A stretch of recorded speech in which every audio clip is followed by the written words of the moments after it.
बहुजनांना न्याय व हक्क मिळवून देण्यासाठी सामाजिक एक लढा बहुजन माझा। सांगलीत बहुजन असंघटित बांधकाम कामगार संघटनेच्या नवीन कार्यालयाचे उद्घाटन उत्साहात। सांगली येथे बहुजन असंघटित बांधकाम कामगार संघटनेच्या आणखी एका नवीन कार्यालयाचे उद्घाटन सोमवार दिनांक 3 ऑगस्ट 2026 रोजी उत्साहपूर्ण वातावरणात पार पडले। या कार्यालयाचे उद्घाटन रिपब्लिकन कामगार सेना प्रदेशाध्यक्ष व बहुजन असंघटित कामगार संघटना प्रमुख डॉ. शंकरदादा माने यांच्या शुभ हस्ते रिबीन कापून करण्यात आले।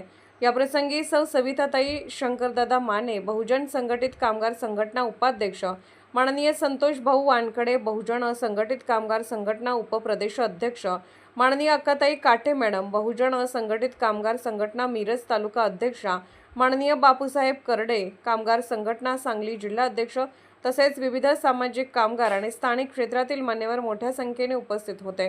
नवीन कार्यालयाचे प्रमुख माननीय शुभम पवार यांच्या कार्यालयाचे उद्घाटन मान्यवरांच्या उपस्थितीत उत्साहात संपन्न झाले। यावेळी उपस्थित मान्यवरांनी शुभेच्छा देत संघटनेच्या माध्यमातून असंघटित बांधकाम कामगारांना शासकीय योजनांचा लाभ, न्याय, हक्क आणि विविध कल्याणकारी सुविधा मिळवून देण्यासाठी अधिक प्रभावीपणे कार्य करण्याचा निर्धार व्यक्त केला।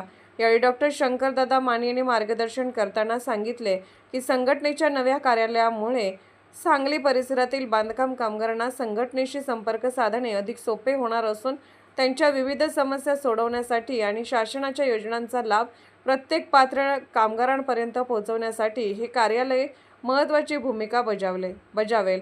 कार्यक्रम उत्साहपूर्ण वातावरणात संपन्न झाला। उपस्थित मान्यवर, कार्यकर्ते व कामगारांनी नवीन कार्यालयास शुभेच्छा देत संघटनेचे कार्य अधिक व्यापक करण्याचा संकल्प व्यक्त केला।